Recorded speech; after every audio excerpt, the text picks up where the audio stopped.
Ang puso ng isang bayarang babae, Part 2. Hindi na napigilan ni Carl ang damdamin at niyakap niya ng mahigpit si Aryan.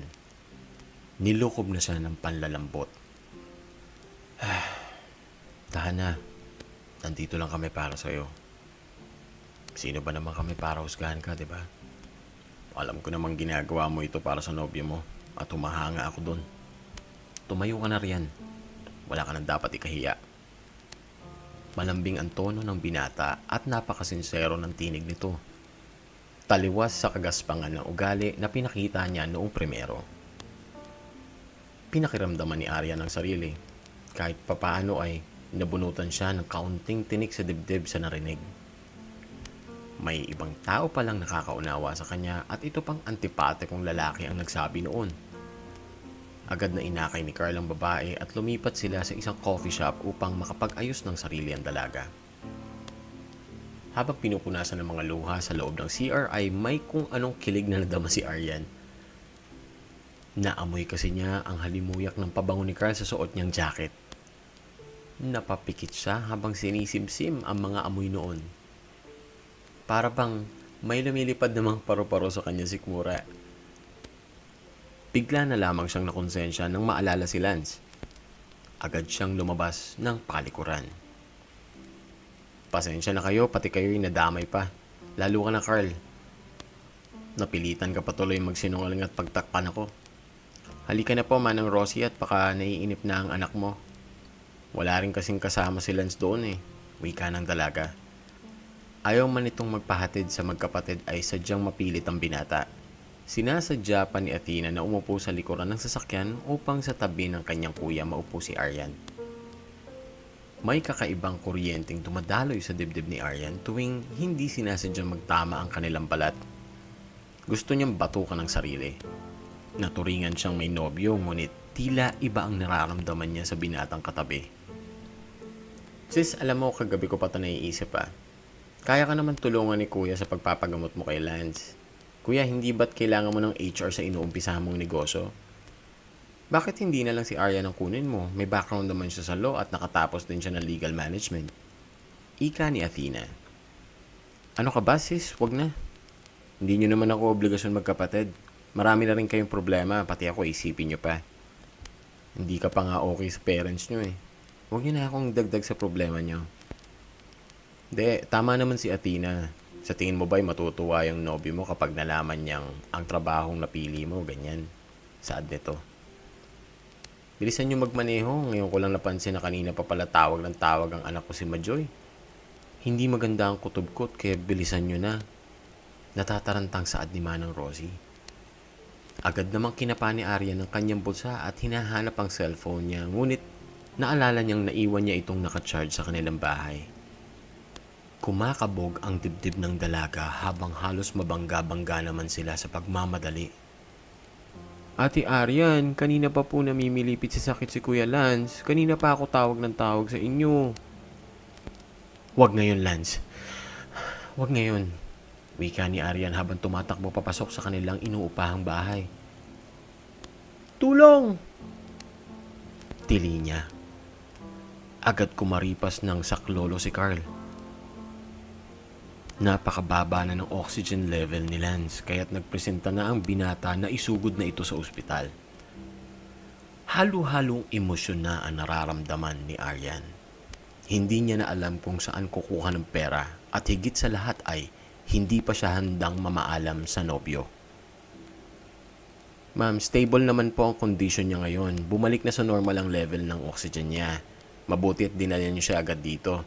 Sa ngayon ay kailangan siyang mamonitor 24/7 kaya't mainam na nasa ICU muna siya, paliwanag ng doktor. Habang naghihintay sa pasilyo ng ospital ay hindi matigil sa pag-ikot-ikot at paglakad-lakad ang dalaga. Sis, magpahinga ka muna. Mas mahirap yan kung pati ikaw magkakasakit.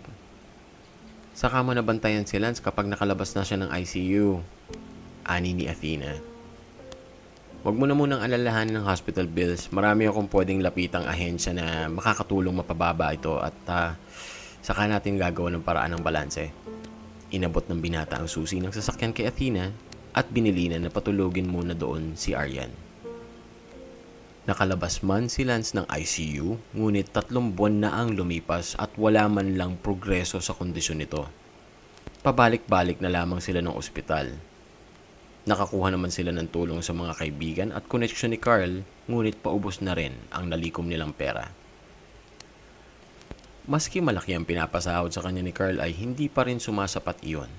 Habang tumatagal ay pabigat ng pabigat ang gastos niya. Gayunpaman ay nangako siya sa sarili na hindi na siya babalik sa dating trabaho. Nagsimula siyang umiwas at ilayo ang loob kay Carl mula nang maging empleyado siya nito sapagkat nangingibabaw ang kanyang konsensya. Hindi naman niya maitatanggi na unti-unting nahuhulog ang loob niya sa binata sa mga panahong iyon, ngunit siguro'y dahil mababa lamang ang kanyang fighting spirit at naghahanap siya ng taong dadamay at magpapagaan ng pagsubok na kinakaharap niya. Tinanggihan na niya ang lahat ng karagdagang tulong na magkapatid at pilit pinagkakasya ang sweldo na binibigay ni Carl.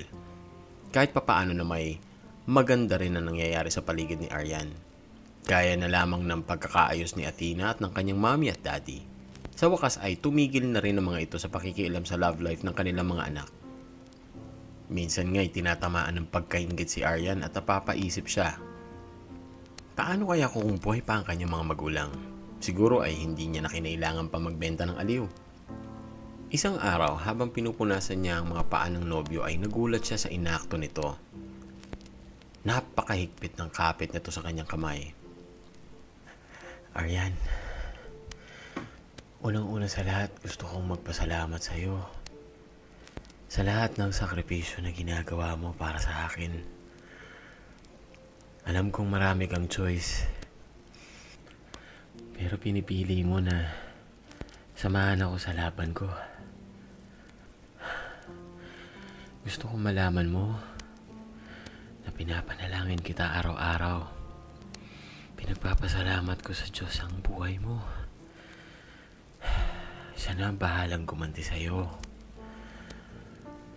Pero Aryan, mukhang ayoko na. Gusto ko na magpahinga. Deserve mo maging happy.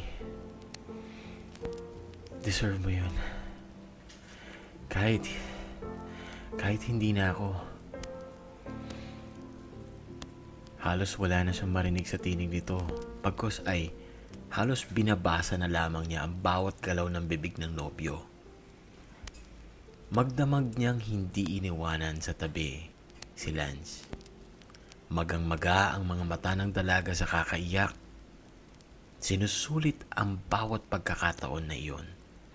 Tinarama ang bawat tibok ng dibdib ng pinakamamahal. Kinaumagahan ay tuluyan na nga itong nilagutan ng hininga. Tama ang hinala niya. Nagpapaalam na ito sa kanya kagabi. At nang umagang iyon ay tuluyan na itong sumuko. Para siyang pinagsakloban ng langit at lupa. Napakadaya mo. Pero hindi ka akin eh. Ibinabalik na kita sa Panginoon. See you again, mahal ko. Wala na siyang lakas para mag-asikaso ng lamay ni Lance. Mabuti na lamang at agad dumating ang mga magulang nito. Isa-isang nagdatingan ng kamag-anak at kaibigan ng kasintahan sa burol ni Lance. Tulala lamang si Aryan at hindi pa rin makapaniwala. Mahigit 1 dekada niyang kasama si Lance. Nagkasakit man ito ngunit sapat na sa kanya ang presensya nito upang magpatuloy sa araw-araw. Halata mong labis ang pagpipigil ni Carl na lumapit sa dalaga. Gayunpaman, sa buong paghihinagpis nito ay tahimik niyang dinadamayan at pinagdadasal si Aryan. Gusto niyang ibigay ang distansyang tahimik na binuo ng babae. Alam ni Carl ang ibig sabihin ng mga malalamig na sagot sa kanya ni Aryan at ang pagdidistansya nito sa sarili maging kay Athena. Masakit man ay nirerespeto iyon ng binata. Tuloy ang buhay, iha. Ginawa mo na ang lahat para kay Lance. Hindi ka nagkulang sa kanya. Payo ng ama ni Lance na si Mang Kiko. Niyakap din siya ng mahigpit ng ina nito. Doon ay napatunayan ni Aryan kung gaano siya kalalim magmahal. Hindi niya na kailanman iniisip ang sarili mula na magkasakit ang nobyo. Ngayong wala na si Lance, nangako ito sa sarili niya na aayusin niya ang kanyang buhay at gagawin niya ang lahat upang maging masaya at matagumpay dahil iyon naman talaga ang gusto nilang makamit ng nobyo. Kahit mag-isa na lang ako ay tutuloy kong buuin ang mga pangarap natin, mahal ko. Wika ni Aryan habang nakatingin sa langit. Abangan ang mga exciting na mga pangyayari sa buhay ni Aryan sa susunod na part ng Ang Puso ng Isang Bayarang Babae.